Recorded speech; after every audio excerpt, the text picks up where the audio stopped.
Hindi ko in-expect na magugustuhan ko tong movie na to. Kung fan kayo ng mga musical and mga Tim Burton type of film, then ma-appreciate nyo to for sure. Magsisimula itong lahat kay Elphaba na merong tinatagong lihim na kapangyarihan. Kasama yung kapatid niya, dito nga natin siya susundan sa buhay niya sa Shiz University. Sa lugar na to, dito nga makakaranas ng discrimination si Elphaba dahil na nga rin sa kulay ng balat niya na kulay green nga. Sa pagstay niya dito nga niya makikilala yung isa pang estudyante na sikat at mahal ng lahat na si Galinda na makakalaban niya noong una pero magiging kaibigan din niya. Habang nandito nga si Elphaba, matututunan nga niyang gamitin yung powers niya and at the same time, dito mapapansin ni Elphaba yung mga masasamang nangyayari sa paligid nila. Dahil dito, gagawin nga ni Elphaba ang lahat para makatulong at dito nga siya magdi-decide na magpunta sa Wizard of Oz para tulungan yung mga inaapi bago pa mahuli ang lahat. Title ng movie, Wicked. Yung ba singer to, yung kumanta ng I can feel my face when... Gusto ko rin mag-aral dito eh. Sheesh! University. Last na joke ko na yun, sige na, game. Hindi ko pa napapanood yung original na musical nito and hindi rin ako masyadong nanonood ng mga musical fantasy, pero sobrang na-appreciate ko to. Nalagpasan ng film na to yung expectations ko and kahit mahaba yung film, walang dull moments and sobrang fun and interesting lang. Sobrang ganda ng boses dito ni Cynthia Erivo as Elphaba, ngayon ko lang siya nakitang mag-perform and umacting and magaling naman. Didn't have lang siguro yung issue with the poster pero alam mo yon, opinion naman yun eh, so okay lang. Ang ganda rin ng performance si Ariana Grande dito, na bagay sa kanya yung role and tuwang-tuwa ako sa character niya as Galinda. Tatawa din ako dito tuwing lumalabas si SpongeBob kasi ang tahimik ng mga tao. Siguro alam nila yung ginawa niya sa anak at asawa niya.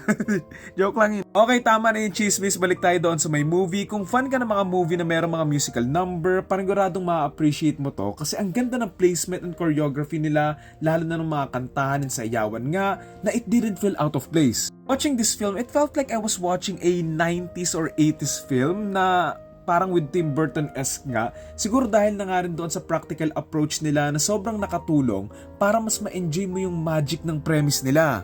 Hindi rin sila masyadong nag-relay sa mga CGI unless needed na na-appreciate ko talaga. Isang magic din within the film na na-appreciate ko, siguro yung dahil maayos din nila na ilatag yung mga characters, kung sino sila, ano yung goal nila, and nakatulong nga din yung mahabang runtime para mas mababaran natin as audience yung mga characters. Siguro kung meron man akong hindi nagustuhan, siguro yun yung hindi masyadong naipakita yung growth ni Elphaba sa paggamit ng powers niya. I know may mga kasunod pa to, pero since umabot na rin naman sila sa ending na ginamit na rin naman niya yung powers niya on something big, sana mas na-build up na pag-focusan lang kasi parang ay ang galing na niya na hindi ko naman naramdaman yung journey niya towards harnessing her power. Baga kasi naging coincidental na lang na sa moment na yon doon niya natutunang magamit yung powers niya and everything, when nung mga previous scenes, wala namang pinakita masyado. Besides that, okay naman yung film, nagustuhan ko rin yung character ni Piero, akala ko nga nung una kalaban din siya pero hindi naman pala. So ayun, abangan ko yung part 2 nito and sana maganda rin kasi may potential yung nasimulan nila eh.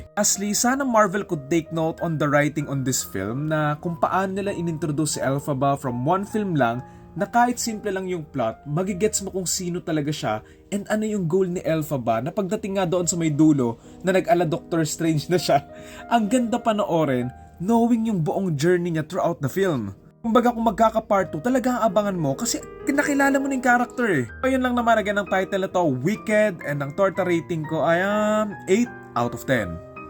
Popular, very popular.